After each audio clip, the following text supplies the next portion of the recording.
The man in the $1,000 suit barely looked at Evelyn Carter when he stormed in her tiny tailoring shop minutes before closing. He just needed a quick fix before his morning meeting, nothing complicated. But when her fingers found the hidden stitching inside his jacket's lining, patterns she hadn't seen in 30 years, her hands froze. This wasn't just expensive fabric. This was the same system that had made her sister Ruth disappear 3 decades ago. She could fix it quietly and stay invisible like she'd done for years, or she could finish what Ruth died trying to expose.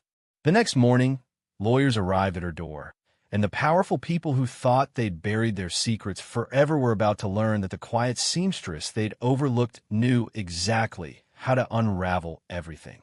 Just before we get back to it, I'd love to know where you're watching from today, and if you're enjoying these stories, make sure you're subscribed.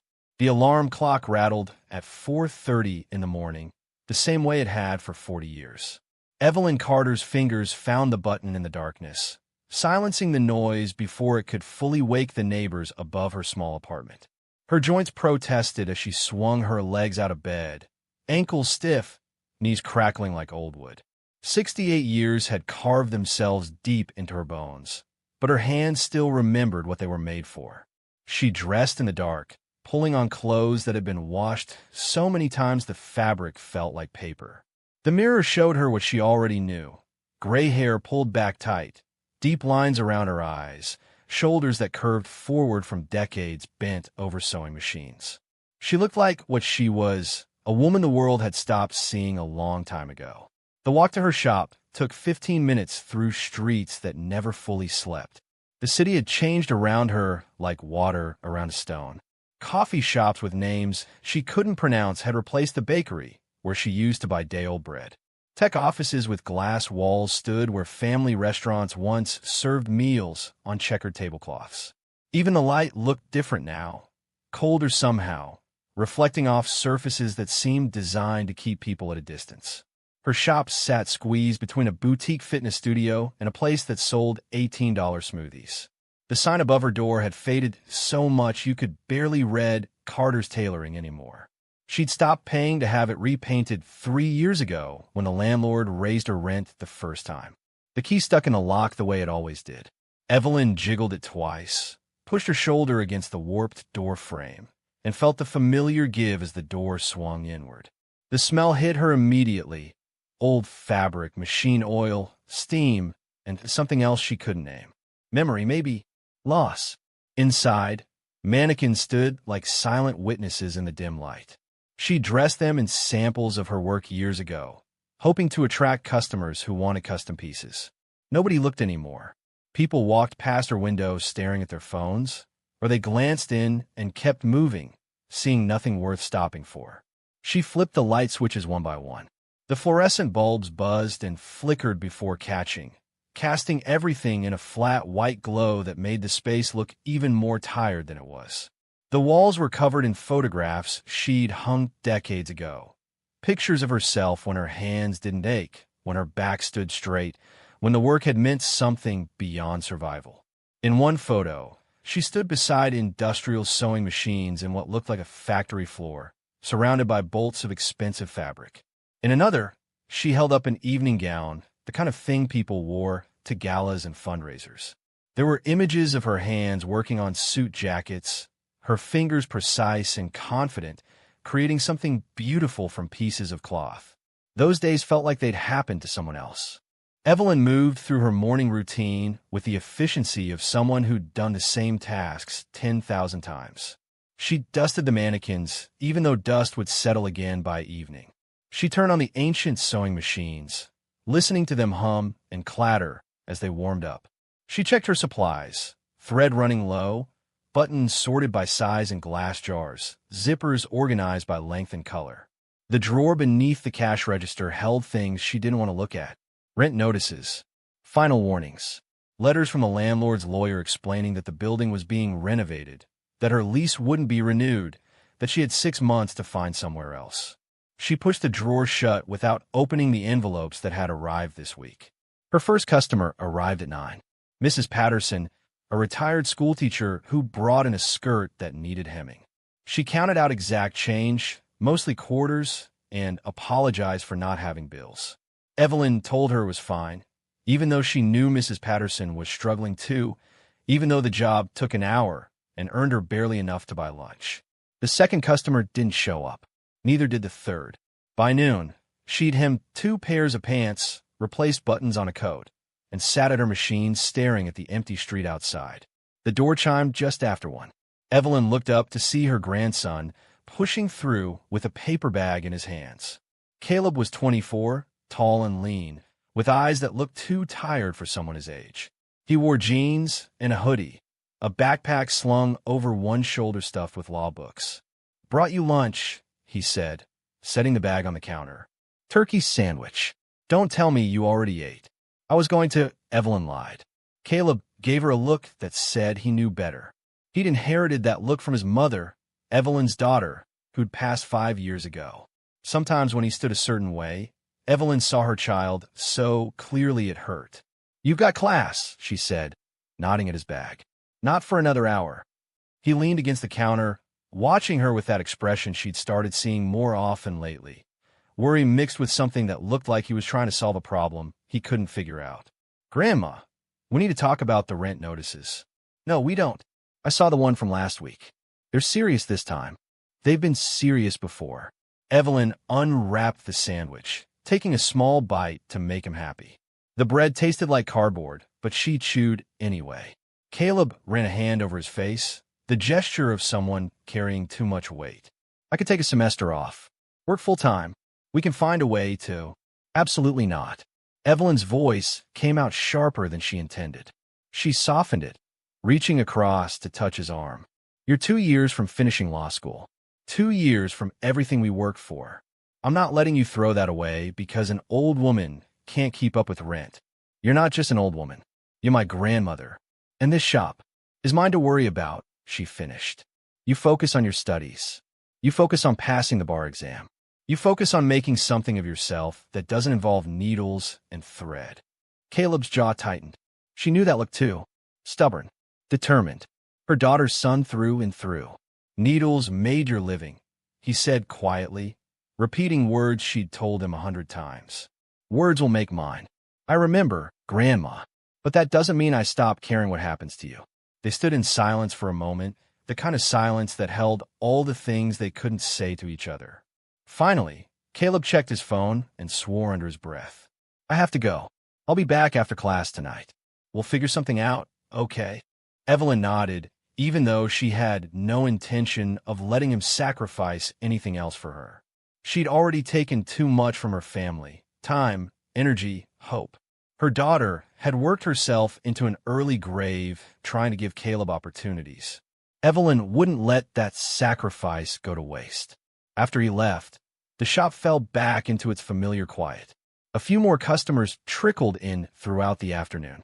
Evelyn fixed a torn seam, adjusted a waistband, replaced a broken zipper. Each job paid less than it cost in time and materials, but she took them anyway because turning away work felt like admitting defeat. By 6 o'clock, her hands were trembling from the day's work. Arthritis made every movement feel like pushing through resistance, like her joints had filled with sand. She'd stopped taking the medication her doctor prescribed because it cost too much and didn't really help anyway. She was straightening up the workspace, preparing to close, when she heard footsteps outside. Heavy, quick, purposeful. The door flew open hard enough to make the bell clang instead of chime. The man who walked in looked like he'd stepped out of a magazine. His suit was charcoal gray, perfectly fitted, the kind of thing that cost more than Evelyn made in 3 months. His shoes gleamed. His watch caught the light, expensive and complicated. He was white, probably in his 60s, with silver hair combed back and a face that looked like it had forgotten how to smile decades ago.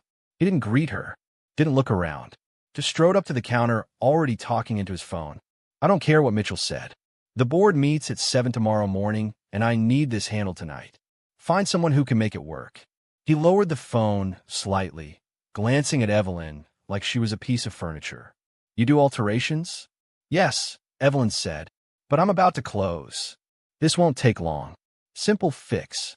He shrugged off his jacket, holding it out to her. "Shoulders pulling weird. Needs adjustment before morning." Evelyn took the jacket, feeling the weight of the fabric, the quality of the construction. This wasn't department store clothing. This was custom work, the kind that came from tailors who charged thousands for a single piece. "I'll need to look at it properly," she said. "Can you come back tomorrow afternoon?" The man's face shifted into something that wasn't quite anger, but close. "I need it tonight. I have a 7 a.m. meeting. I'm not walking in there looking like my tailor doesn't know what he's doing." "Then perhaps you should go to your tailor," Evelyn suggested quietly. "I would if I had time." He was scrolling through his phone again, barely paying attention to her. "Look, I'll pay extra. Whatever you want. Just fix it now." Evelyn wanted to refuse. Something about this man made her skin prickle with discomfort. Not fear exactly, but a sense that letting him into her space would invite trouble she couldn't afford. But the rent notices in her drawer whispered louder than her instincts. "I'll see what I can do," she said. "It might take a couple of hours." "Fine. I'll wait." He didn't wait like a normal person. He paced. He took 3 more phone calls, each one louder than the last, talking about board votes and shareholder proxies and legal strategies that went over Evelyn's head. He criticized the chairs in her waiting area, complained about the temperature, and at one point actually asked if she had Wi-Fi, as if her tiny struggling shop would have the same amenities as whatever world he lived in. Evelyn ignored him and focused on the jacket. She laid it across her work table under the bright lamp, examining the construction with the eye of someone who'd been doing this work for 5 decades. The outside looked perfect, clean lines, expert stitching, balanced proportions. But when she checked the shoulders, she felt what he described. A pulling sensation, subtle but wrong. She turned the jacket inside out to examine the lining and the internal structure. That's when she saw it. The stitching pattern on the inner shoulder seam was unusual. Not wrong in an obvious way, but deliberate. Too deliberate. The thread color matched the fabric perfectly, almost invisible, but the pattern itself was complex in a way that had nothing to do with holding the garment together. Evelyn had seen stitching like this before, a long time ago, in a different life. Her hand started shaking, and not from arthritis. She looked closer, pulling out her magnifying glass to examine the seam properly. The pattern was coded, numbers represented by stitch length, direction changes that created a sequence. Embedded within the stitching itself was something that looked like a tiny tag, paper thin, with printed text so small she could barely read it. Her breath caught. "How much longer?" the man called from across the room. Evelyn's mind raced. She knew what this was. She knew where it came from. And she knew that touching it could bring back everything she'd spent 30 years trying to escape. "Who made this jacket?" she asked, her voice carefully neutral. The man glanced up from his phone, irritated. "What?" "The tailor. Who made this for you?" "Why does that matter?" "Because I need to match their work," Evelyn lied. "If I'm fixing their mistake, I should understand their technique." He waved a hand dismissively. "Someplace uptown. Carlisle and Associates. One of the best custom shops in the country, supposedly. Though clearly they missed something. Carlisle." The name landed in Evelyn's chest like a stone. She knew that name. Different owners now, probably, but the same shop. The same methods. They were still doing it. After all these years, they were still embedding codes in clothing. She looked at the man again, really looked at him, trying to figure out who he was and why his jacket carried markers that were supposed to be extinct. He didn't look like someone who needed hidden verification systems. He looked like regular wealthy, regular powerful. But the stitching said otherwise. Evelyn made a decision. She didn't know if it was the right one, but 30 years of hiding suddenly felt like enough. She carefully removed the coded section, unpicking the stitches with a precision that came from muscle memory. The tiny tag came free in her hands. She set it aside, out of sight, and began reconstructing the entire shoulder structure. It took 3 hours. The man complained twice, took 7 more phone calls, and finally fell asleep in one of her uncomfortable chairs around 9 o'clock. Evelyn worked in silence, her hands steady despite the shaking inside her chest. She didn't just fix the shoulder. She rewrote the internal architecture of the jacket, removing every trace of the coded system and replacing it with clean, simple construction. When she finished, the jacket hung perfectly, looked identical to how it had arrived, but carried none of the hidden markers it had before. She woke the man gently. He startled, disoriented, checking his watch and swearing. "It's done," she said, holding up the jacket. He snatched it from her hands, shrugging it on and checking himself in the small mirror on her wall. He turned left, then right, testing the fit. "Good," he said, as if he'd expected nothing less. "What do I owe you?" "Nothing." He paused, looking at her directly for the first time since walking in. "What?" "No charge," Evelyn repeated. "Consider it a courtesy." His eyes narrowed with suspicion. "What?" Evelyn met his gaze steadily. "Because whoever stitched that jacket didn't just make clothes. They were hiding something, and now it's gone." The man's face shifted through several expressions: confusion, recognition, something that might have been alarm. He opened his mouth, closed it, then pulled out his wallet and threw $200 bills on the counter. "Keep it," he said tersely. "I don't want your money." "Then donate it." "I don't care." He was already moving toward the door, jacket flaring behind him. He paused with one hand on the handle, looking back at her with an expression she couldn't read. "You sure about this?" "I'm sure." He left without another word. The bell chimed soft and final as the door closed behind him. Evelyn stood alone in her shop, surrounded by the tools of her trade, feeling like she'd just stepped off a cliff she couldn't see the bottom of. She walked to her work table and picked up the tiny tag she'd removed from his jacket. Under the light, she could see printed text, numbers, and coded symbols she remembered from decades ago. She should destroy it, burn it, throw it away. Instead, she slipped it into her pocket. That night, Evelyn lay in bed, unable to sleep. Every time she closed her eyes, she saw flashes of memories she'd buried. A younger woman bent over expensive fabric, fingers flying through complex patterns, the weight of secrets stitched into cloth. She saw her sister's face, heard her sister's voice, felt the ghost of arguments they'd had about right and wrong, about survival and complicity. Around 3 in the morning, she finally drifted off. She dreamed of a woman screaming behind a sewing machine, hands trapped in thread that wouldn't break, fabric that kept coming and coming until it covered everything. She woke at 4:30 to her alarm, feeling like she'd never slept at all. The next morning began like any other. Evelyn walked to her shop through the same changing streets, unlocked the same sticky door, turned on the same old machines. She made coffee in the small pot she kept in the back room and tried to pretend last night had been normal. She was sweeping the floor when she noticed them. 2 black SUVs parked across the street. Dark windows. No markings. They sat there idling, and even from inside her shop, Evelyn could feel the weight of attention pointing her direction. Her hands tightened on the broom handle. People on the sidewalk started noticing too. A small crowd gathered, phones coming out, filming, taking pictures. Someone knocked on the SUV window and was ignored. Then the doors opened. 6 men stepped out. All wore dark suits. All carried briefcases. All moved with the coordinated precision of people who did this professionally. They didn't rush. They didn't need to. They simply walked across the street, and the crowd parted like water. 3 of them approached her door. The knock, when it came, was polite, professional, terrifying. Evelyn set down her broom and walked to the door on legs that felt distant from her body. She flipped the lock and pulled it open.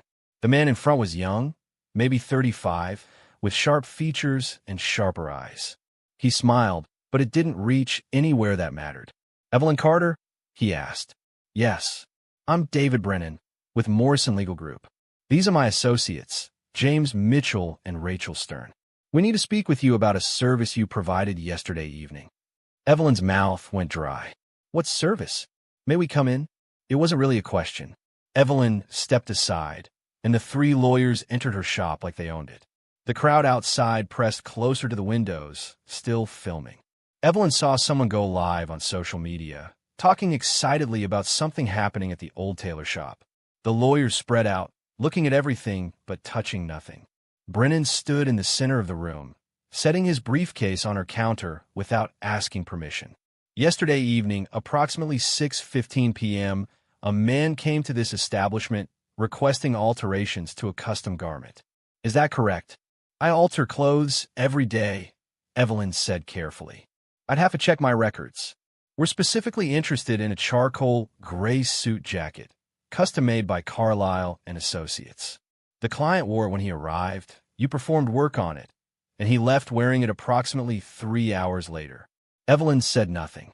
Brennan opened his briefcase and pulled out a tablet, swiping through screens before turning it to face her.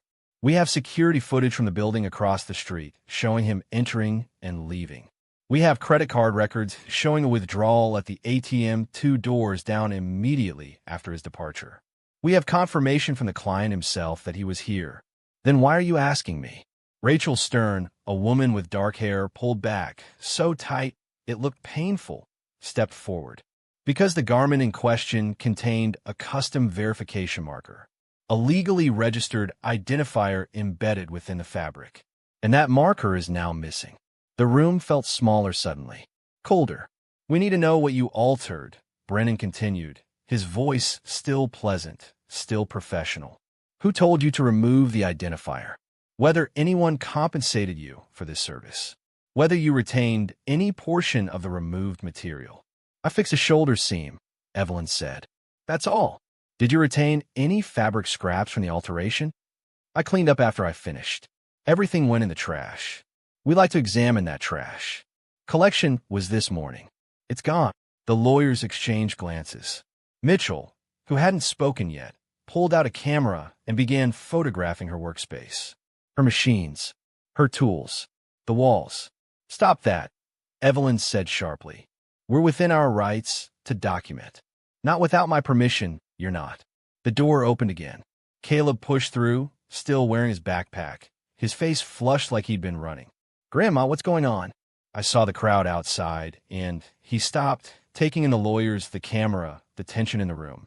His expression shifted immediately, going hard and focused. Who are you people?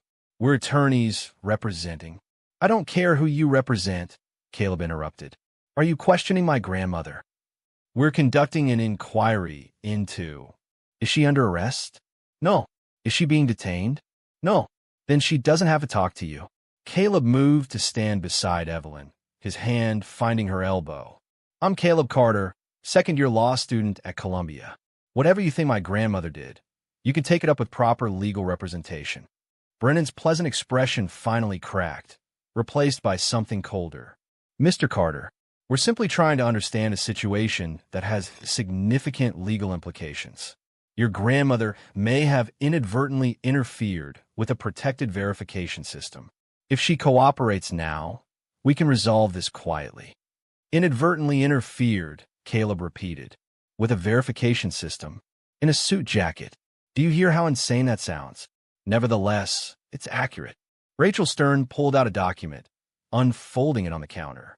This is a temporary business suspension order, pending review of potential violation of proprietary marking systems. Mrs. Carter's equipment is to be tagged and sealed. No further work is to be performed on these premises until the matter is resolved. Evelyn felt the floor tilt beneath her. You can't do that. We can, and we are. Stern produced small adhesive tags, the kind police use to mark evidence. She began placing them on Evelyn's sewing machines, her cutting table, her steam press. Stop, Caleb said, his voice rising. You can't just shut down her business without. We have an injunction signed by a judge 2 hours ago, Brennan said, pulling out another document. Everything is legal. Everything is by the book. The lawyers moved efficiently, tagging equipment, photographing the shop from multiple angles, making notes on tablets. The whole process took maybe 10 minutes. When they finished, Brennan handed Evelyn a thick stack of papers. You'll be contacted within 72 hours about next steps. Until then, you are not to remove, destroy, or alter any materials in this location. You are not to discuss this matter publicly or attempt to contact our client. Do you understand? Evelyn took the papers with numb hands.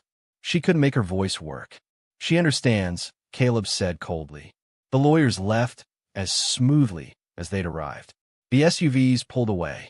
The crowd outside slowly dispersed, still filming, still posting, already turning her life into content for people who'd never cared she existed. Evelyn stood in her shop that wasn't really her shop anymore, looking at the tags on her machines, the papers in her hands, the grandson beside her trying not to let her see how scared he was. "Grandma," Caleb said softly.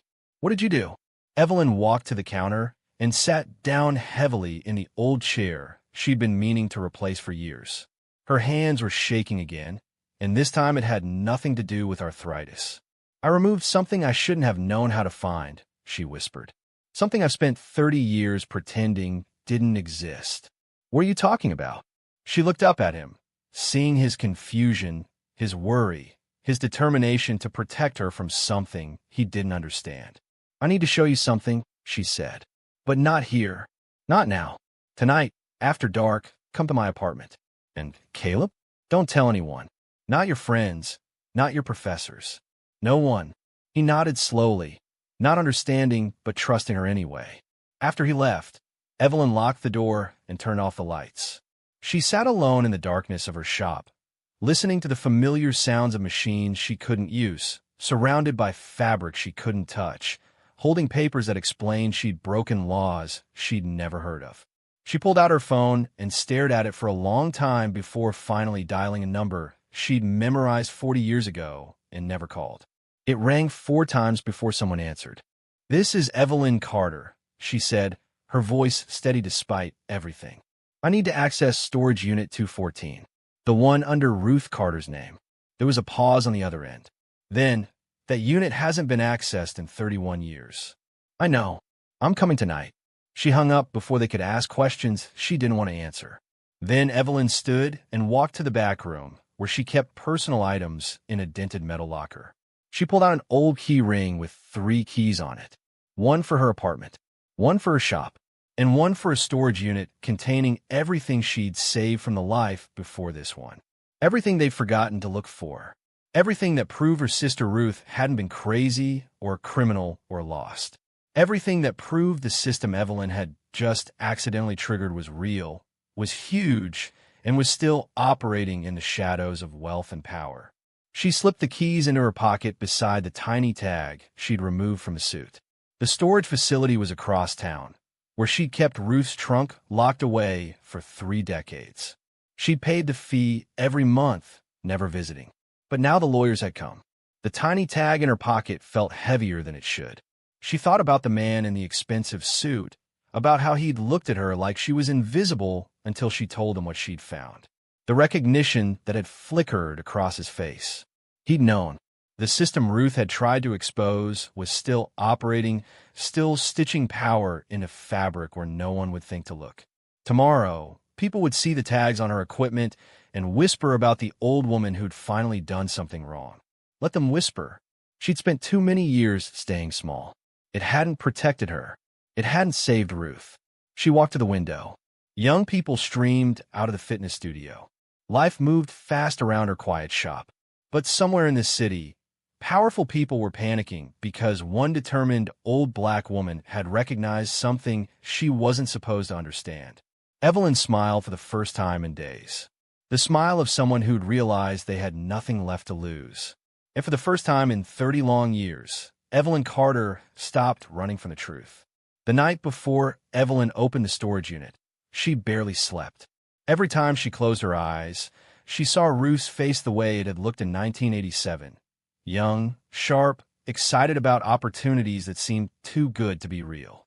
They'd been so naive then, 2 black women from a neighborhood where opportunity didn't knock often, believing that skill and hard work would be enough to build something lasting. The storage facility sat in an industrial area that time had forgotten. Warehouses with broken windows lined the streets. Chain-link fences sagged around empty lots.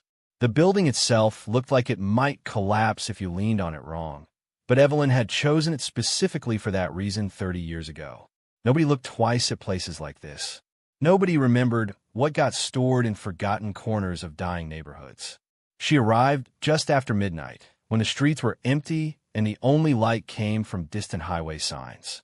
The manager was an old man who'd been working there since before Evelyn rented the unit. He barely glanced at her ID, just handed over a key and pointed toward the back corridor. "Unit 214, he mumbled. "Haven't seen you here before." I know. The hallway smelled like rust and old cardboard. Her footsteps echoed on concrete floors cracked from decades of temperature changes. Most of the units had padlocks covered in dust. Some had eviction notices taped to the doors, yellow paper faded to cream. Unit 214 sat at the very end, tucked in a corner where the fluorescent lights didn't quite reach. The padlock was the same one she'd put there in 1994, the year after Ruth disappeared, the year Evelyn had finally accepted her sister wasn't coming back. Her hand shook as she fit the key into the lock.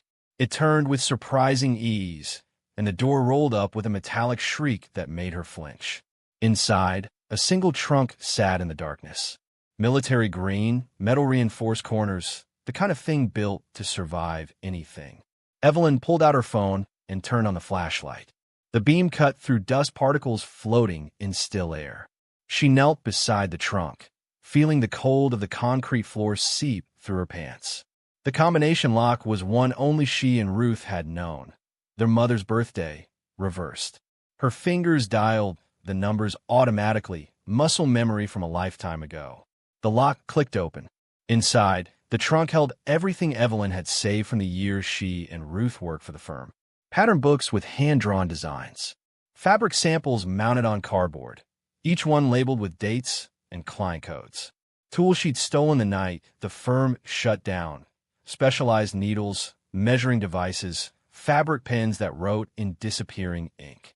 And underneath it all, sealed in plastic bags to protect them from moisture, were the envelopes. Dozens of them, each one marked in Ruth's handwriting with dates, names, and case numbers that meant nothing to anyone who didn't know what they really represented. Evelyn pulled out one of the pattern books and opened it to a random page. The designs looked innocent: jacket construction diagrams, seam placement guides, measurement charts. But she knew how to read the hidden language beneath the surface. The numbers that looked like measurements were actually legal codes. The stitch patterns represented data encryption. The fabric weights corresponded to asset values. Every garment Ruth had worked on told a story that had nothing to do with fashion. She flipped to a page dated August 1986. The design showed an evening jacket with elaborate interior construction. Notes in Ruth's handwriting filled the margins. Measurements, yes, but also observations that made Evelyn's stomach tighten even now. Client are demands full inheritance redirect upon wearing. Clauses embedded in lining structure, activated by body heat. Duration, permanent inutile, garde destruction. Legal review, questionable. Personal opinion, this is theft dressed as tradition. Evelyn remembered that jacket. She'd helped Ruth finish it, working late into the night in the studio they'd shared. They hadn't understood what they were really doing then, hadn't realized the full scope of what the firm specialized in. She found another entry from November 1988. A vest with coated stitching along the spine. Completed trust modification piece. Client demands silent transfer mechanism for estate assets. Created dual stitch pattern that nullifies previous documentation when worn during signing ceremonies. James says this is standard practice for wealthy families. Ruth says this is fraud. Both things can be true. Ruth had always been the one who asked questions. Evelyn had been content to do beautiful work and collect her paycheck, but Ruth couldn't let things go. She'd started keeping these notes as insurance, documenting everything they touched, building evidence of a system she suspected was larger than any of them knew. The flashback came sudden and sharp, pulling Evelyn back to 1989. They'd been in the studio, just the two of them. The firm employed a dozen seamstresses, but Ruth and Evelyn had been given a private workspace because their skills exceeded everyone else's. The room had been beautiful. North-facing windows, expensive equipment, bolts of fabric that cost more than their monthly rent. Ruth had called Evelyn over to her workstation, her voice tight with tension. "Look at this," she'd said, holding up a suit jacket that belonged to a client they'd been told was a simple businessman. "Tell me what you see." Evelyn had examined the construction. "Excellent work. Is it your reinforced shoulder technique?" "Look deeper, at the pattern itself." And Evelyn had looked, really looked, running her fingers along the interior seams until she felt what Ruth wanted her to notice. The stitching formed a pattern that didn't match the exterior design. It was too complex, too purposeful, too coded. "What is this?" Evelyn had whispered. Ruth's face had been grim. "I think it's a legal trigger mechanism. I think when this man wears this jacket to sign certain documents, the pattern activates clauses that transfer inheritance rights to people who aren't named in any official paperwork. That's impossible. Clothes can't do that. Clothes can't. But agreement among parties who recognize the codes can. It's a system, Evelyn, built on trust and secrecy and the assumption that nobody outside the system would ever understand what they're looking at." Evelyn had felt sick. "We need to stop making these. We need to expose this." "Ruth, no. We need to walk away quietly and never speak about it." But Ruth hadn't been able to walk away. She'd kept documenting, kept asking questions, kept pushing until she'd learned too much. Evelyn snapped back to the present, her knees aching from kneeling on cold concrete. She reached deeper into the trunk and pulled out an envelope marked with yesterday's date. Impossible, since Ruth had been gone for decades. But there it was in her sister's handwriting. Except it wasn't yesterday's date from now.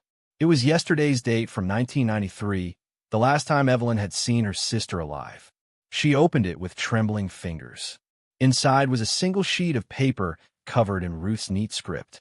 "Evelyn, if you're reading this, I'm either dead or I've disappeared, and you've finally decided to stop running. I'm sorry I put this burden on you. I'm sorry I couldn't let it go. But someone has to know the truth. The firm isn't just a tailoring company. It's an architecture for hidden control systems used by families and corporations who need to move power without legal documentation. The garments we create are physical keys that unlock transfers, modifications, and redirects that exist nowhere on paper. I've spent 2 years tracing the network. It's bigger than I imagined. Hundreds of clients, millions in assets. And at the center of it all is a man named Thomas Hale. He's not just a client. He's the architect who designed the entire system. His company holds the patents on the thread compositions, the fabric treatments, the specialized sewing techniques. Everything we've been doing traces back to him. I'm going to expose this. I have enough evidence to bring to the authorities. I have names, dates, garments, and proof that this system has been used to defraud legitimate heirs and manipulate corporate structures. If something happens to me before I can submit this evidence, it means they found out what I was doing. Use what's in this trunk. Finish what I started. Don't let them bury the truth along with me. I love you, sister. I'm sorry I dragged you into this world, but I'm not sorry I tried to burn it down." Evelyn's eyes blurred with tears she'd been holding back for 30 years. She folded the letter carefully and held it against her chest, finally letting herself cry for the sister who'd been braver than she was, who'd paid the price for trying to do what was right. When she finally composed herself, she began methodically photographing every page of the pattern books, every fabric sample, every note and diagram Ruth had saved. Her phone storage filled up, so she created cloud backups, sent copies to email addresses she'd set up years ago and never used. By the time dawn broke, she had documented everything. She returned the trunk to the storage unit, locked it, and drove home with the weight of her sister's legacy sitting heavy in her chest. Caleb was waiting on her doorstep when she arrived. "Where have you been?" he demanded, exhaustion and worry making him snap. "I've been calling you for hours." "Working," Evelyn said simply. "On what? Your shop is shut down, remember?" She unlocked her apartment door and gestured for him to follow her inside. Then she pulled out her phone and showed him the photographs. "On finishing something your great-aunt started a long time ago." Caleb scrolled through the images, his law school training making him understand faster than Evelyn had expected. His eyes widened as he made connections, saw patterns, recognized the legal implications. "Grandma," he breathed, "this is evidence of massive fraud. Corporate manipulation. If this is real, if this system actually exists." "It's real," Evelyn interrupted. "I've seen it with my own eyes for 40 years. And yesterday, I touched it again. We need to take this to the authorities. The SEC, the FBI, someone who can." "Who can what?" Evelyn's voice was sharp. "Tell me, Caleb, with your fancy law school education, What happens when a poor black woman walks into a federal office and says wealthy white families have been using magic clothes to steal inheritances? Caleb's mouth closed.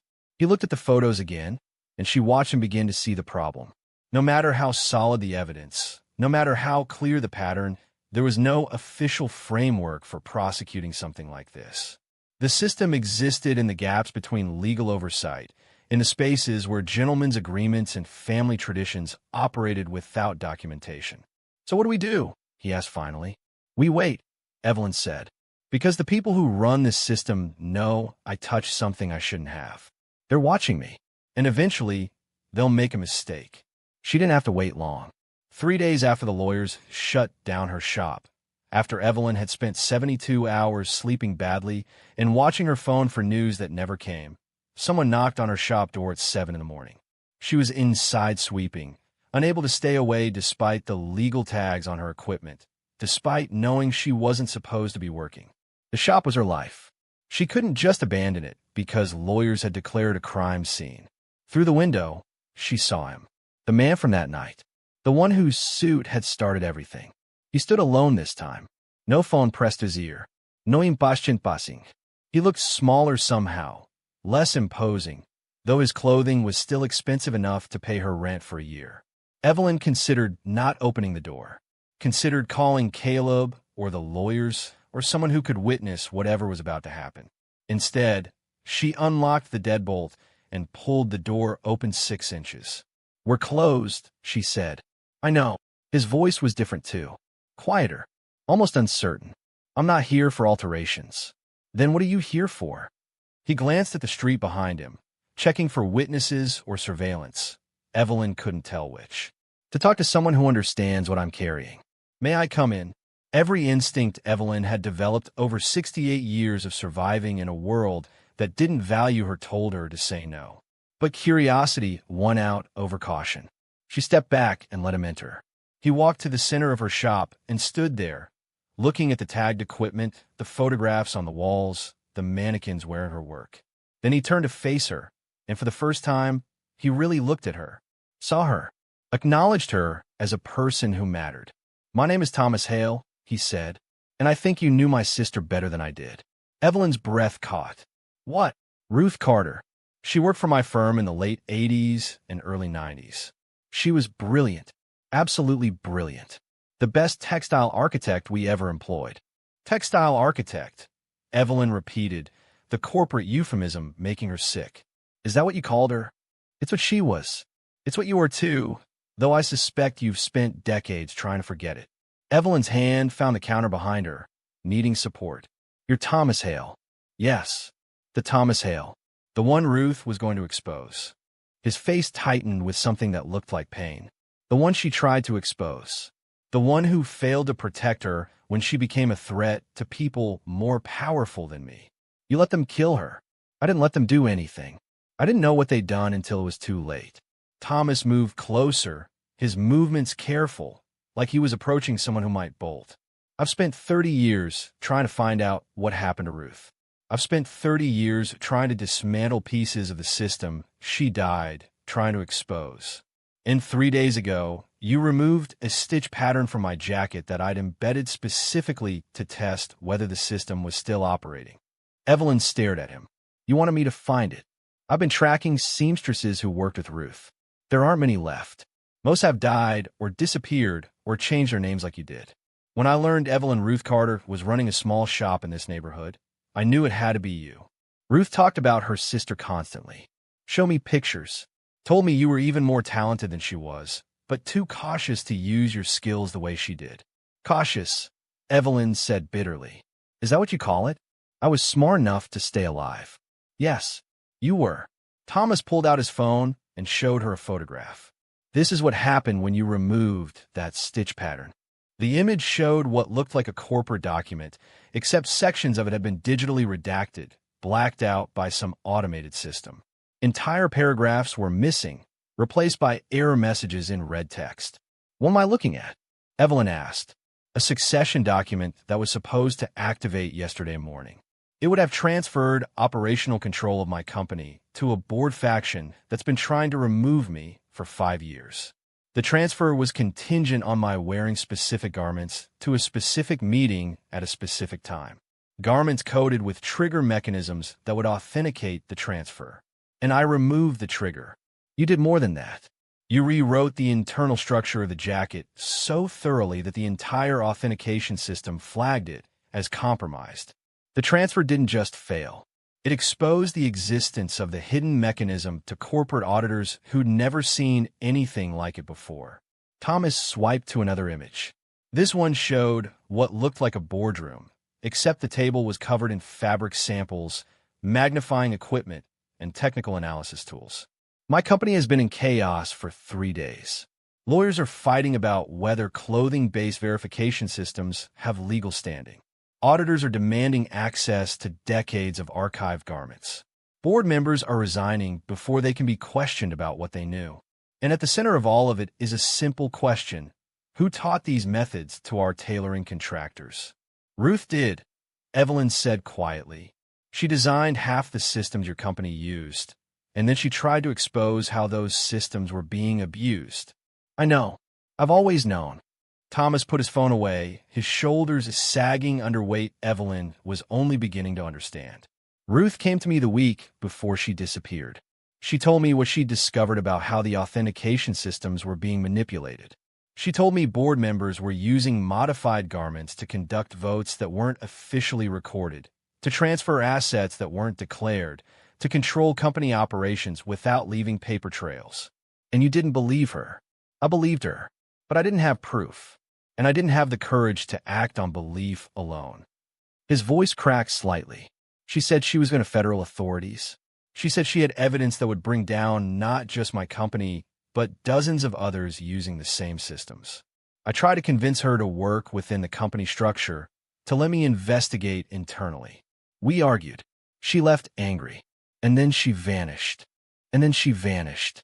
Her car was found near a federal building. Her apartment had been cleaned out. Every document, every pattern book, every piece of evidence she'd collected was gone. The official investigation concluded she'd probably run away to avoid legal consequences for corporate espionage. But you didn't believe that. Of course not. Ruth wouldn't run. She'd fight until there was nothing left to fight with. Thomas looked directly at Evelyn, and she saw genuine grief in his eyes. I've spent 3 decades trying to find proof of what happened to her. Tried to expose the people who silenced her. And I've failed repeatedly because I'm fighting against people who've learned to hide their tracks perfectly. Evelyn wanted to hate this man, wanted to blame him for Ruth's death, for the decades of silence, for the system that had swallowed her sister whole. But she'd spent too many years learning to recognize truth when she heard it. And Thomas Hale was telling the truth. Why did you come to my shop? She asked. Why now? Because the board is making another move. They've been planning it for 5 years, slowly positioning pieces, buying loyalty, building legal mechanisms that would push me out and give them complete control. The stitch pattern you removed was supposed to be the final trigger. With it gone, their plan has collapsed, but they're not stopping. They're accelerating, getting desperate. What does that have to do with me? Thomas pulled an envelope from his jacket pocket and held it out to her. Because they know who you are now. They know you recognize the system. They know you must have learned it from Ruth. And they're terrified of what else Ruth might have told you before she died. Evelyn took the envelope with numb fingers. Inside was a legal document, dense with corporate language she barely understood. But Caleb would understand it. She was certain of that. What is this? She asked. An injunction filed by my own board against me, pending investigation into whether I've been using unauthorized authentication systems to maintain control of my company. They're using your existence, your knowledge, as evidence that the system is compromised. They're claiming I've been conspiring with outside parties, meaning you, to manipulate corporate governance. That's insane. I haven't conspired with anyone. Truth doesn't matter when you're fighting people who've built careers on hidden systems and gentlemen's agreements. They're going to destroy both of us unless we can expose them first. Thomas stepped closer, his voice dropping to something urgent and desperate. I need to know what Ruth saved, what evidence she collected, what proof exists that this system is real and that it's been abused for decades. Evelyn thought about the trunk in the storage unit. about the pattern books and fabric samples, and envelopes full of documentation that Ruth had spent years compiling, about the letter her sister had written, knowing she might not survive to deliver the evidence herself. "If I help you," Evelyn said slowly, "what happens to my shop? What happens to my grandson who's building a career in law? What happens to the quiet life I've built by staying invisible?" Thomas's expression hardened into something that looked like resolve. "Your quiet life ended the moment you touched my jacket. I'm sorry. I am truly sorry. But there's no going back now. The board has already targeted you. The only question is whether we fight back together or whether we both go down separately." Evelyn walked to the window and looked out at the street that had changed so much around her tiny shop. She thought about Ruth, who'd refused to stay quiet even when silence would have saved her. She thought about all the years she'd spent hiding, convinced that invisibility was the same thing as safety. Maybe she'd been wrong. She turned back to Thomas Hale, this billionaire who'd let her sister die and then spent decades trying to atone for cowardice he could never take back. "I kept everything," she said. "Every pattern Ruth designed, every note she made, every piece of evidence she collected about your precious system and how it was being abused. Everything they forgot to look for when they erased her." Thomas's eyes widened. "Where?" "Safe. Hidden. Documented." Evelyn pulled out her phone and showed him a sample of the photographs she'd taken. "And if you want access to it, we do this my way. Not as your employee. Not as someone you're protecting or using. As partners. Equals. Ruth died trying to expose this system. I won't let her evidence be buried a second time just because it makes powerful men uncomfortable." For a long moment, Thomas just stared at the photographs on her phone. Then he looked up at her, and something like respect crossed his face. "You're exactly like she described," he said softly. "Stronger than she was in all the ways that mattered." "No, Evelyn corrective. Ruth was stronger. She just didn't survive long enough for people to realize it. I'm just the one who's still alive to finish what she started." Thomas extended his hand. "Then let's finish it together." Evelyn looked at his hand for a long moment, thinking about trust and risk and the cost of staying silent versus the cost of speaking up. Then she reached out and shook it, sealing an alliance she never wanted but couldn't avoid. "I need guarantees," she said. "Real ones. Name them. My grandson stays protected. Caleb finishes law school and builds his career. Nord Italiaschen." "Agreed. What else?" "My shop. Equipment returned. Injunction lifted. Done. And Ruth. I want the truth about what happened to her. Real investigation. Real accountability." Thomas's expression darkened. "The people who silenced Ruth are powerful. Even if we expose the system, then we burn it down completely." Evelyn interrupted. "We make them choose between confessing or destroying each other." A slow smile spread across Thomas's face. "You've been thinking about this for 30 years. Evelyn pulled her hand back and crossed her arms. "Ruth died trying to expose this legally through proper channels. It didn't work. They silenced her before she could even file her report. So we're not going to be polite. We're going to make it impossible for anyone to ignore what's been happening." Thomas studied her face, recalculating. "I underestimated you. Everyone does. That's how I've survived." Evelyn pulled out a notebook. "I've been documenting everything since your lawyer showed up. Names, patterns, your company's structure." Thomas looked at her notes, eyebrows rising. "Where did you learn this?" "From Caleb's textbooks. From paying attention for 3 decades." She met his eyes. "Ruth taught me how power really works." "I believe you," Thomas said. "What's your plan?" Evelyn took a deep breath. "First, we document everything in Ruth's trunk. Full professional analysis. Experts who can verify the authenticity. I can arrange that. Second, we map the network. Every client Ruth documented. We show the pattern is bigger than just your company." Thomas hesitated. "That will make powerful enemies." "I know." Third, we find allies. Journalists, prosecutors, people who wanted to break into these networks but never had evidence. And fourth, we use your company as the example. We demonstrate exactly how garments were used as authentication mechanisms. We make your company the case study that proves the entire system exists. Thomas flinched. That will destroy my company's reputation. Yes, Evelyn said without sympathy. But it will force regulatory agencies to investigate. Ruth died trying to expose this. Your temporary embarrassment doesn't outweigh her sacrifice. He was quiet for a long moment. Then he nodded. You're right. We have to be willing to lose everything. No halfway measures, Evelyn agreed. Thomas looked around her shop, at the evidence tags, at the photographs. When he looked back, his expression had shifted. Ruth believed I was a coward. She was right. It chose institutional loyalty over truth. I won't make that mistake twice. Words are easy, Evelyn said. Then watch what I do. Thomas pulled out his phone and made a call on speaker. This is Daniel Ross from Morrison Legal. Evelyn recognized the name. One of the lawyers who'd interrogated her. Daniel, it's Thomas Hale. I'm terminating your firm's contract effective immediately. Silence. Then, Mr. Hale, I don't think. Your firm intimidated a witness who has evidence of fraud. You're fired. Thomas hung up. He looked at Evelyn. Satisfied? It's a start, she said, feeling something loosen in her chest. They spent the next hour planning. Thomas would arrange forensic experts. Evelyn would prepare Caleb for legal battles. Together, they would identify journalists and prosecutors.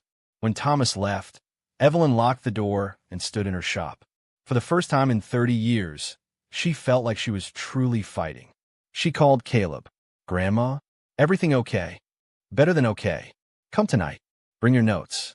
We have work to do. What kind of work? The kind your great-aunt Ruth will be proud of. The kind that changes everything. Outside, people walked past her shop without looking, seeing nothing worth their attention.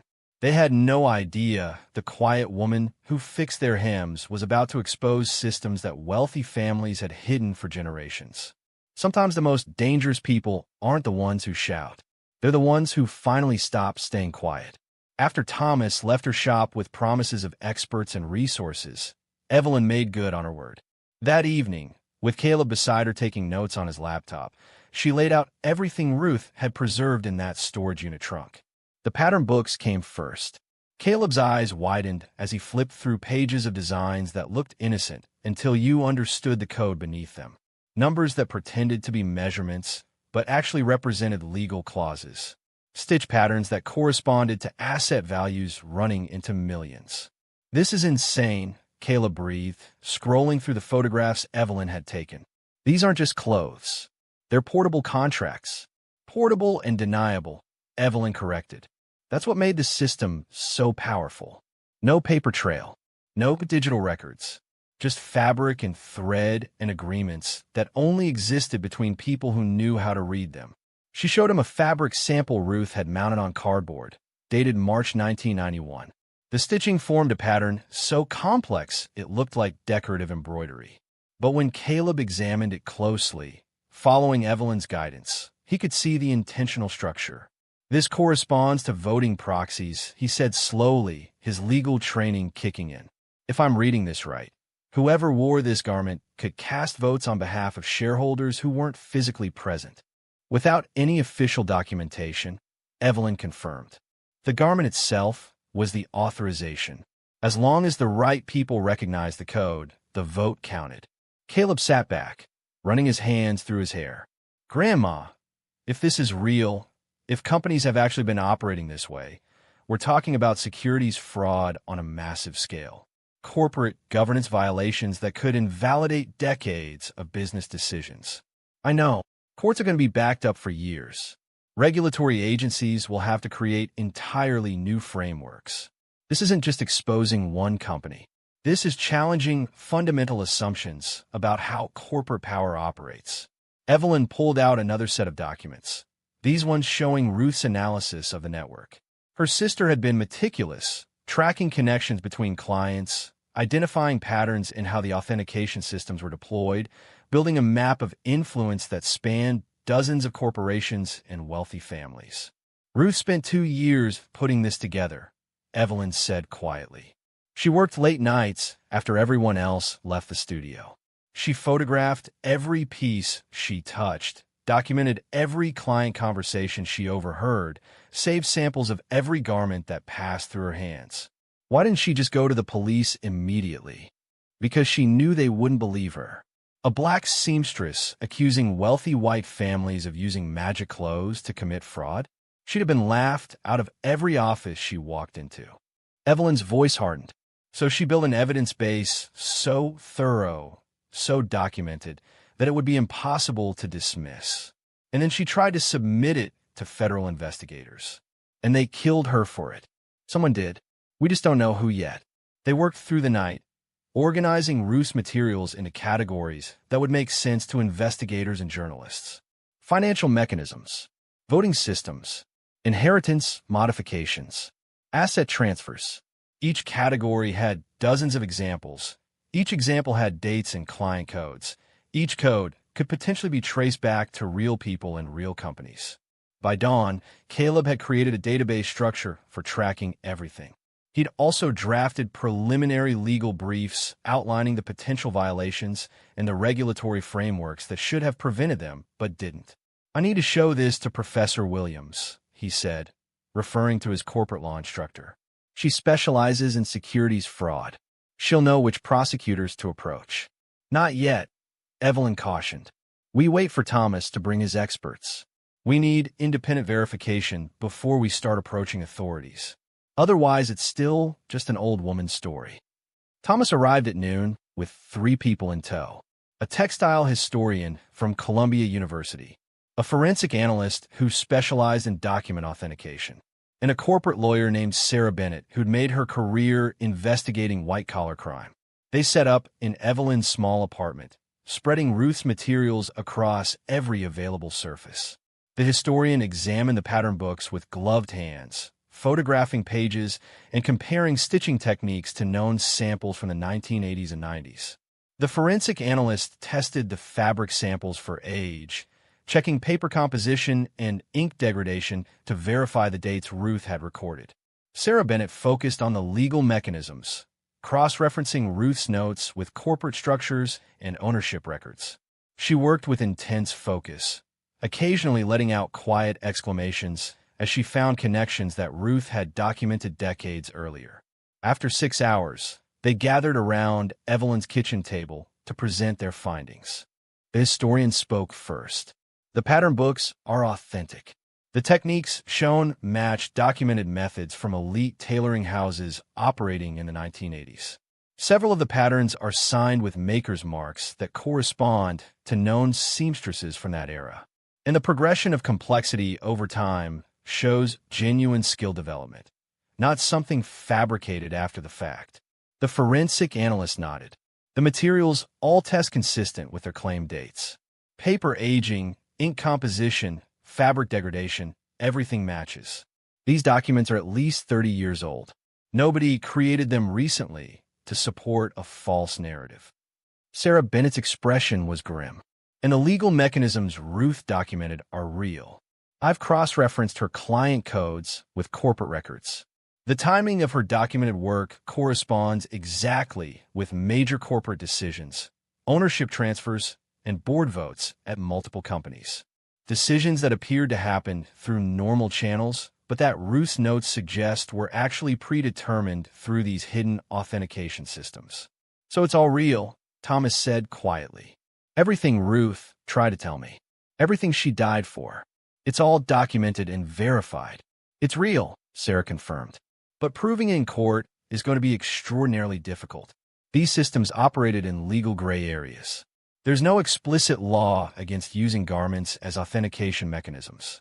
The fraud comes from the lack of disclosure, from the secret nature of the agreements, from the way these systems were used to circumvent normal corporate governance." "What do we need to prove it?" Caleb asked. "Testimony from people who participated in the system. Documentation showing awareness and intent. Evidence that decisions made through these mechanisms wouldn't have been made if proper procedures had been followed." Sarah pulled out a legal pad covered in notes. "And we need a case study. One company where we can demonstrate the full scope of how these systems operated, where we can show clear lines from hidden authentication mechanisms to specific decisions to measurable harm." Everyone looked at Thomas. "My company," he said. "We use my company as the example." "That will destroy you," Sarah warned. "Your reputation, your business relationships, possibly your personal freedom if prosecutors decide you knowingly participated in fraud. I didn't knowingly participate, Thomas said flatly. Maybe not in the worst abuses. Maybe not in what happened to Ruth. But I built the systems. I licensed the methods. I profited from his secrecy. If exposing that is what it takes to bring down the whole network, then that's what happens. Evelyn studied his face, looking for signs of doubt or self-preservation. She found none. Whatever else Thomas Hale was, he seemed genuinely committed to burning down what he'd helped create. Then we need a strategy, she said. Sarah, what's our best path forward? The lawyer thought for a moment. We need to force public disclosure before the board can bury everything. That means going to the press first, creating enough public pressure that regulatory agencies have to investigate. Once investigations start, we use Ruth's documentation to guide prosecutors toward the evidence they need. Who do we approach? I have contacts at the Times and the Wall Street Journal. Investigative reporters who've been looking for ways into these elite networks for years. They'll jump at this story. And if the board tries to stop us? Caleb asked. They will try, Sarah said. They'll file injunctions, claim trade secrets, threaten lawsuits for defamation and corporate espionage. They'll use every legal tool available to silence this story before it breaks. Then we move fast, Thomas said. We give the journalists everything at once. Full access to Ruth's materials, expert verification, corporate records that I can provide as founder. We make it impossible for them to write anything less than a comprehensive expose. They spent the next week preparing. Sarah reached out to journalists, setting up meetings under strict confidentiality agreements. The experts wrote detailed reports authenticating Ruth's materials and explaining the implications of the authentication systems.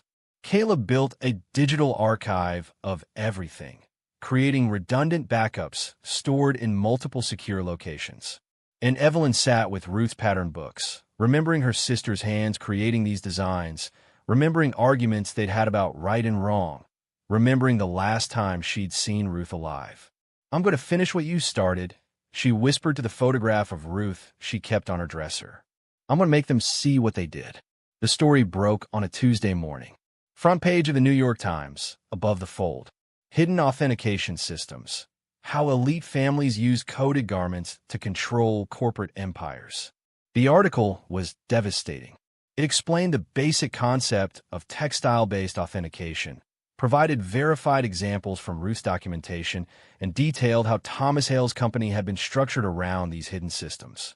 It included expert testimony, corporate records, and specific instances where board decisions appeared to have been predetermined through mechanisms that existed nowhere in official documentation. By noon, the story had been picked up everywhere. Cable news ran segments trying to explain how clothes could function as legal contracts. Social media exploded with theories and accusations. Financial markets reacted, with stocks of companies mentioned in the article dropping sharply. And a lawsuit started. Thomas's board filed an emergency injunction seeking to block further disclosure of proprietary information. 3 other corporations mentioned in the article filed defamation suits against the Times. Law firms representing wealthy families sent threatening letters claiming invasion of privacy and violation of confidentiality agreements. But the genie was out of the bottle. The SEC announced an investigation into corporate governance practices at companies mentioned in the article. The FBI opened a probe into potential securities fraud. Congressional committees scheduled hearings. Regulatory agencies that had never considered the possibility of fabric-based authentication systems scrambled to figure out their authority to investigate. And through it all, Evelyn's shop remained closed, tagged with legal notices, a symbol of how the powerful try to silence those who threaten their secrets. 2 weeks after the story broke, Evelyn received a subpoena. She was being called to testify before a grand jury investigating potential fraud at Thomas's company. The board had successfully argued that any investigation should start with the people who'd exposed the system, not with the system itself. They're trying to make you the criminal, Caleb said, reading through the subpoena paperwork. They're going to argue you conspired with Thomas to fabricate evidence and damage the company's reputation. Let them argue. Evelyn said calmly. I have truth on my side. Truth doesn't always win in court, Grandma. Then we make it win. Sarah Bennett helped prepare Evelyn for testimony. They practiced questions prosecutors might ask, rehearsed how to explain the authentication systems in language jurors could understand, strategized about how to handle attempts to discredit her as a bitter former employee seeking revenge. But Evelyn didn't need much coaching. She'd spent 30 years thinking about what she'd say if anyone ever asked about Ruth. She'd rehearsed this testimony in her mind 10,000 times. The grand jury hearing was closed to the public, but word leaked immediately. Evelyn spent 6 hours answering questions, walking prosecutors through Ruth's documentation, explaining how the authentication systems functioned and why they violated corporate governance requirements. She didn't start with technical details. She started with being 19 years old, talented with a needle, desperate for opportunities that didn't come to young black women in her neighborhood. She talked about being recruited by a firm that promised good money for skilled work, not understanding until later that the work itself was morally compromised. She talked about Ruth, her brilliant, stubborn, brave sister who'd refused to stay quiet when she understood what they were really making, who'd spent years documenting corruption because she believed the system would work if only someone provided enough evidence. My sister believed in justice, Evelyn said, her voice steady despite the tears running down her face. She believed that truth mattered more than power. She believed that if she could just show people what was happening, they would do the right thing and stop it. And what happened to your sister? The prosecutor asked gently. She tried to bring this evidence to federal authorities, and then she disappeared. Her car was found. Her apartment was cleaned out. Every piece of documentation she'd collected was gone, and the official investigation concluded she'd probably run away to avoid prosecution for corporate espionage. Evelyn looked directly at the grand jury. But I know my sister. Ruth didn't run from anything in her life. Someone silenced her. Someone with enough power to make a person disappear and enough influence to make sure no one looked too hard for answers. Do you know who? Not yet. But everything in Ruth's documentation points to people who benefited from keeping these systems secret. People who'd built fortunes on hidden authentication mechanisms. People who couldn't afford to let Ruth expose how they'd been manipulating corporate structures for decades. The prosecutor pulled out one of Ruth's pattern books. Can you explain this specific design to the jury? Evelyn walked them through it. A vest designed in 1989, commissioned by a client Ruth had coded as Executive F. The stitching pattern embedded voting proxies that would allow the wearer to cast votes on behalf of shareholders who weren't present at meetings. Ruth's notes indicate this vest was worn to 3 separate shareholder meetings, Evelyn explained. Meetings where major decisions were made about company direction, executive compensation, and merger approvals. Decisions that appeared to pass with broad shareholder support, but that Ruth believed were actually predetermined through votes cast by someone wearing this garment. And there's no official record of these proxy arrangements? None. That's what made the system work. The agreements existed only between people who understood the code. Everyone else saw normal shareholder meetings, normal corporate governance, normal business decisions. But they weren't normal. No, they were fraud dressed up as tradition.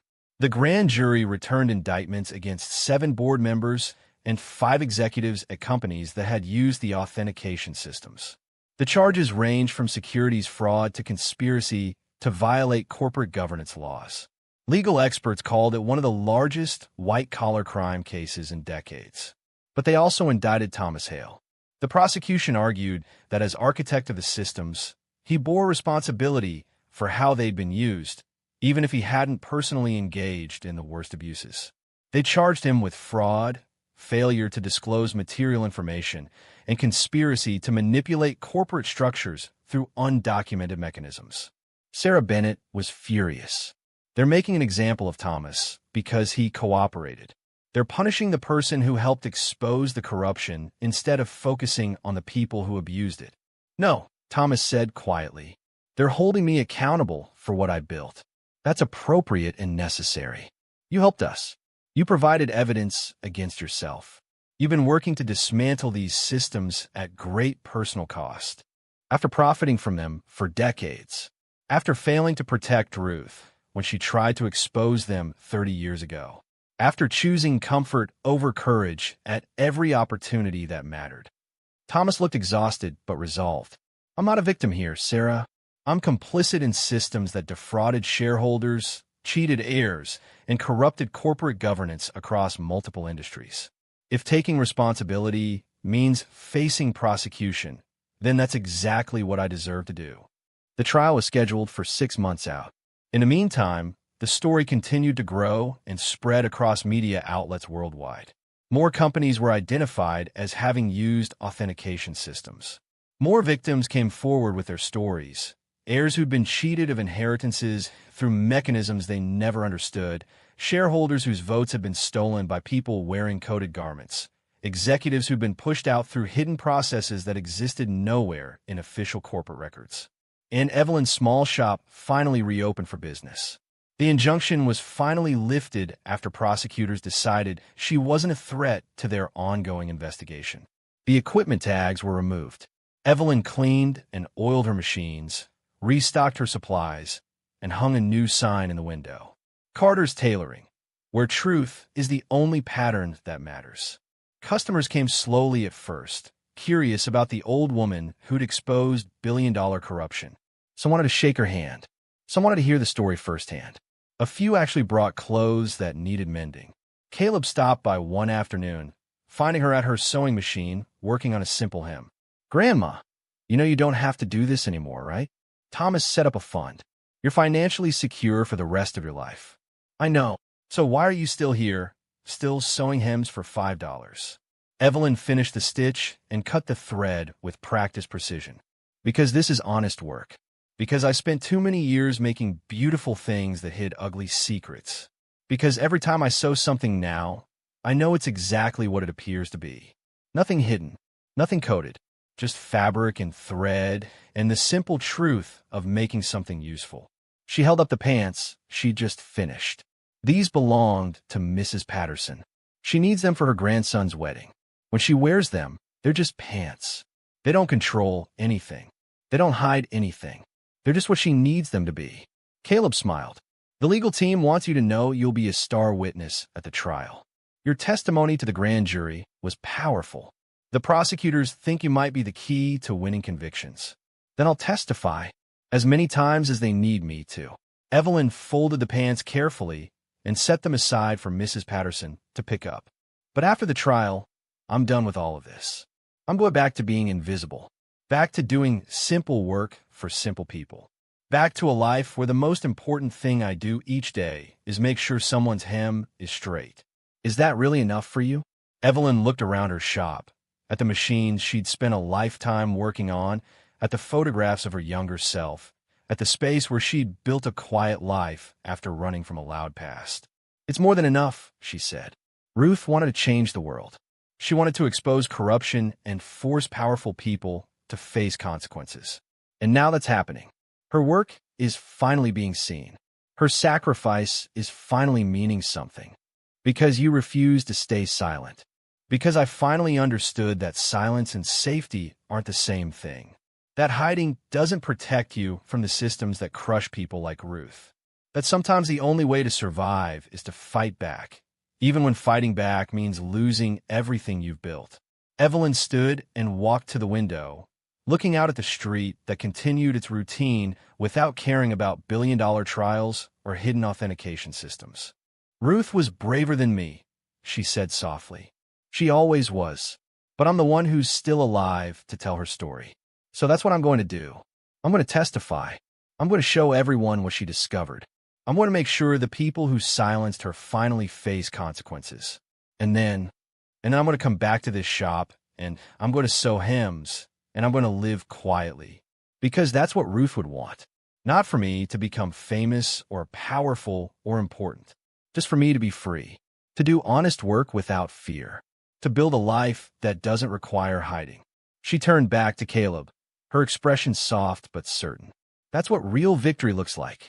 Not headlines or convictions or corporate executives in handcuffs. Just the simple freedom to be exactly who you are without having to run from what you know. Outside, People walked past her window. Some glanced in, recognizing the shop from news coverage. Most kept walking, focused on their own lives, their own problems. And inside, an old woman prepared to testify about systems most people never knew existed. Systems her sister had died trying to expose. Systems that would finally, after 3 decades, face the truth in open court. Where the quiet voice of an old seamstress would speak louder than all the power that had tried to silence her. The threat started 3 weeks before the trial. First came anonymous letters delivered to Evelyn's shop, warning her that testifying would have consequences. Then her apartment building received calls claiming she was dangerous, leading to complaint from neighbors who'd never spoken to her before.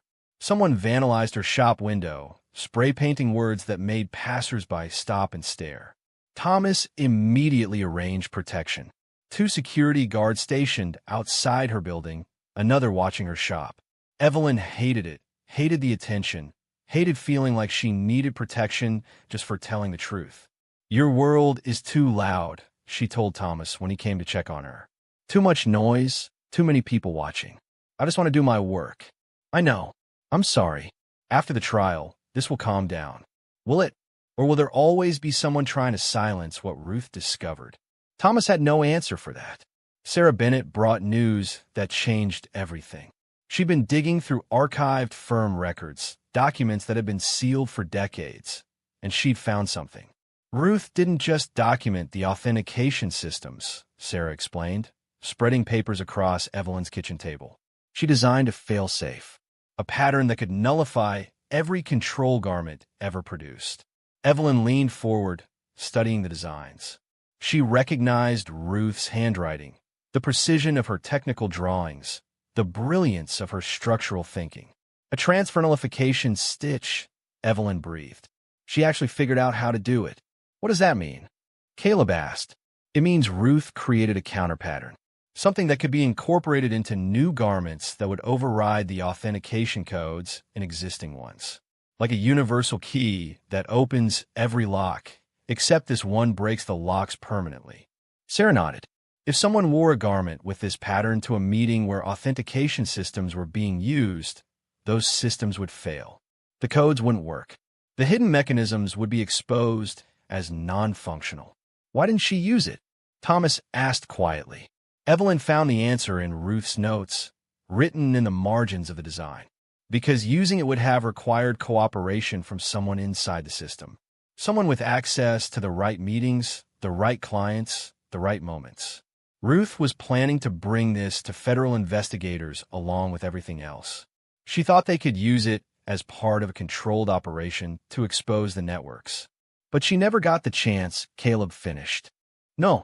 She tried to submit her evidence, and someone stopped her. Evelyn's hands trembled as she held her sister's final design. This is what they were really afraid of. Not just exposure. Complete dismantlement. Ruth didn't want to reform the system. She wanted to destroy it so thoroughly it could never be rebuilt. Sarah's expression was grim. "This changes the stakes. If we demonstrate this fail-safe in court, if we show that Ruth had the capability to nullify all authentication systems, it provides motive for her disappearance. It proves someone had reason to silence her permanently." "Can we prove who?" Evelyn asked. "Maybe. I've been cross-referencing corporate records from 1993. 3 companies had major authentication-dependent decisions scheduled within weeks of Ruth's disappearance. Decisions worth hundreds of millions. If Ruth had activated her fail-safe, those decisions would have collapsed. Which companies? Sarah listed them. One was Thomas's. One was a financial services corporation. One was a family trust, managing generational wealth. "We need to investigate everyone involved in those decisions," Caleb said. "Board members, executives, trustees." Someone gave the order. Someone made Ruth disappear. But that investigation would have to wait. The trial was starting. The courthouse was surrounded by media trucks and protesters. Some supported the prosecution, demanding accountability for corporate corruption. Others waved signs claiming the whole investigation was a witch hunt against successful businesses.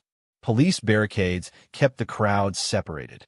Evelyn walked through it all with Caleb on one arm, and Sarah on the other, her head high despite the cameras flashing and reporters shouting questions.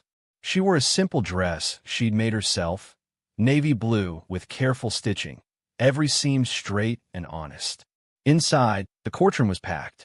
Journalists filled the gallery. Sketch artists positioned themselves for clear views.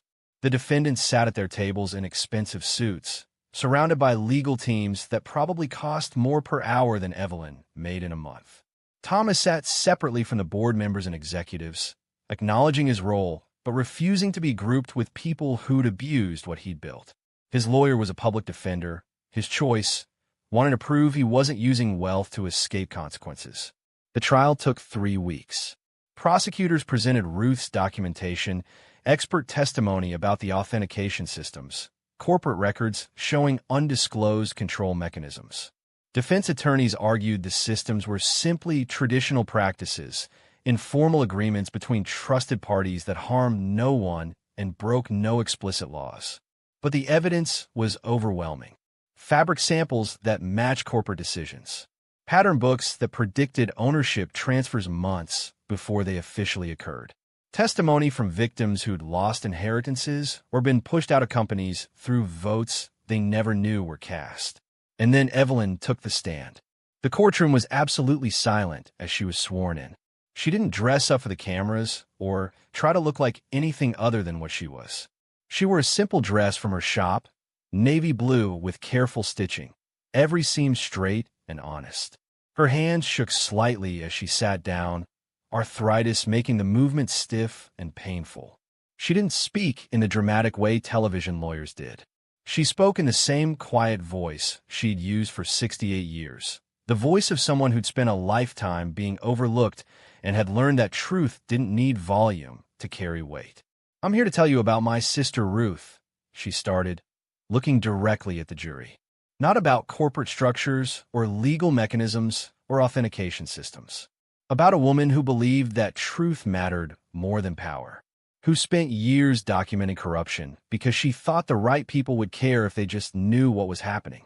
The prosecutor, a young woman named Jennifer Hayes, guided her through Ruth's story with gentle questions. Their childhood in a neighborhood where opportunities were scarce. Their recruitment by the tailoring firm that promised good money for skilled work. The slow, creeping realization of what they were really making with their talented hands. "When did you understand what the authentication systems really meant?" Hayes asked. 1989, Evelyn said. "Ruth showed me a vest she'd been working on." The client had been very specific about the interior construction, insisting on patterns that made no sense structurally. Ruth had figured out the stitching was actually encoding voting proxies. That whoever wore that vest could cast votes on behalf of shareholders who weren't present at meetings. "What was your reaction?"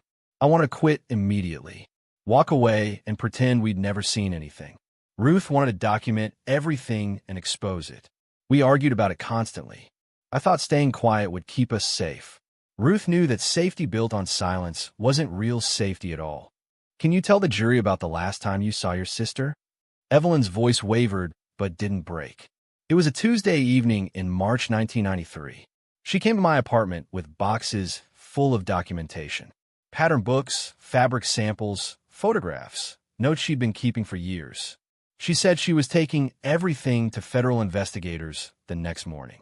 She asked me to come with her to testify about what we'd seen and made. What did you say?" I said no. I told her she was going to get us both killed.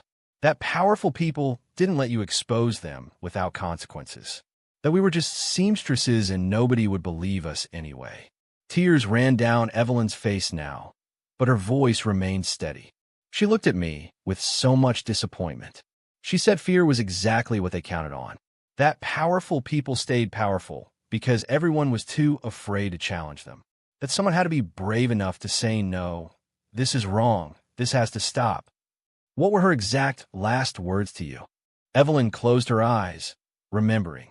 She said, "I'd rather die standing up than live my whole life on my knees." And Evelyn, you're strong enough to stand too.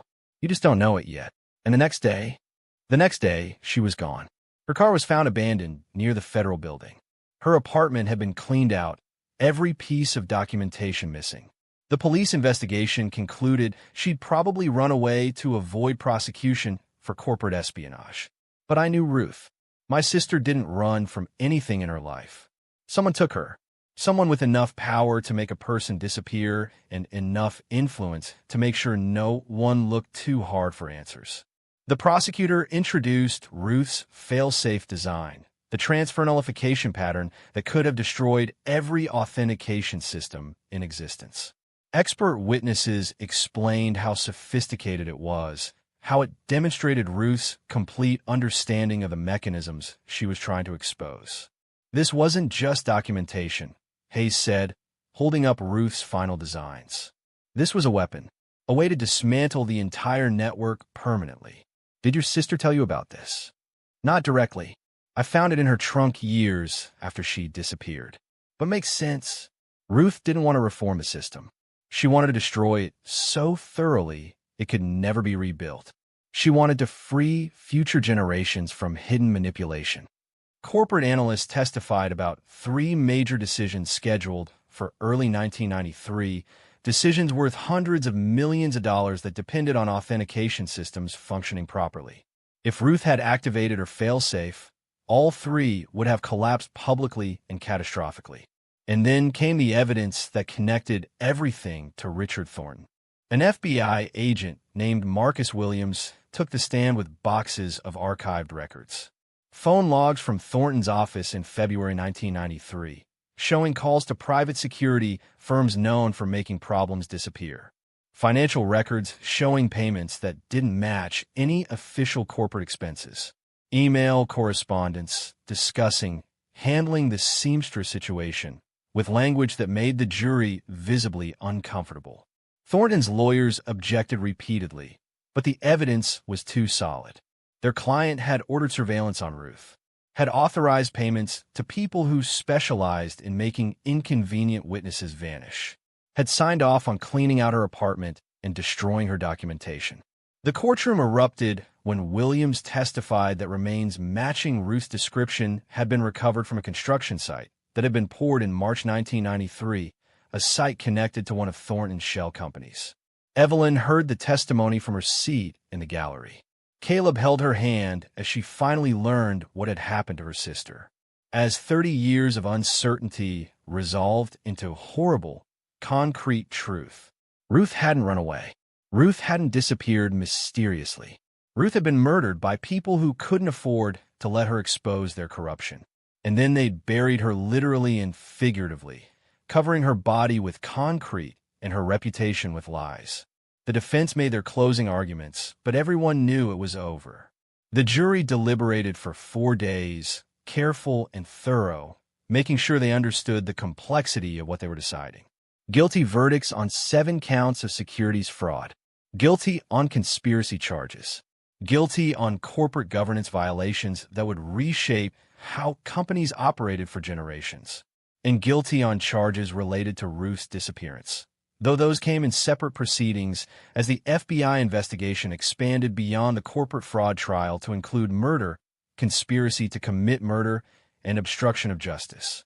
Thomas Hale received the lightest sentence among the defendants, 5 years with possibility of parole after 2. The judge acknowledged his cooperation, his genuine remorse, his efforts to expose the systems he'd helped create. Others received decades. Richard Thornton was sentenced to life without parole for his role in Ruth's death. But Evelyn didn't feel victorious watching the sentences handed down. She felt exhausted, empty, like she'd been carrying a weight for 30 years, and now that it was gone, she wasn't sure how to stand up straight without it. The media wanted interviews after the verdicts came down. Documentary producers wanted her story. Publishing companies offered 6-figure book deals for her memoir. Talk shows wanted her to appear. Universities wanted her to speak at graduations. Everyone wanted a piece of the quiet seamstress who'd exposed billion-dollar corruption and helped solve a 30-year-old murder. She turned them all down without hesitation. "I'm not interested in being famous," she told the reporters who camped outside her apartment. "I'm interested in going back to my life." Instead, she returned to her shop. She asked Thomas to remove the security guards he'd stationed there. She took down the sign about truth being the only pattern that mattered the one she'd put up in a moment of defiance. She replaced it with the original faded sign that just said Carter's Tailoring in letters that had been painted 40 years ago and never refreshed. Caleb found her there one morning about 2 months after the trial ended, sweeping the floor in the early light before opening for business. The shop smelled like it always had, like fabric and machine oil and fresh steam, familiar and comforting. "Grandma, you know you don't have to do this anymore. Thomas set up that fund before he went to prison. You're set for life financially. You could retire, travel anywhere you want, do anything you want." "I'm doing exactly what I want," Evelyn said simply, continuing to sweep with steady strokes. "I am sewing.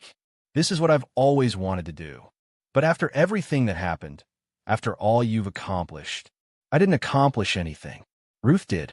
I just finally found the courage to finish what she started." Evelyn set the broom aside and looked at her grandson. "And now it's finished. The systems are exposed. The people responsible are facing consequences. Ruth's name has been cleared. That's what mattered. Not fame, not recognition, just justice for my sister." "Are you just going back to being invisible?" "I was never invisible. People just weren't looking." She smiled softly. "There's power in being underestimated, Caleb. Power in doing small things with great care while everyone else chases importance." Ruth understood that.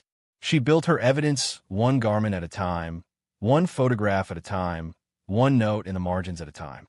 Small, careful, invisible work that changed everything. The shop did steady business after that. Some customers came because they recognized Evelyn from the trial. Most came because they needed hems fixed or buttons replaced or seams repaired. She treated them all the same, with quiet competence and fair prices.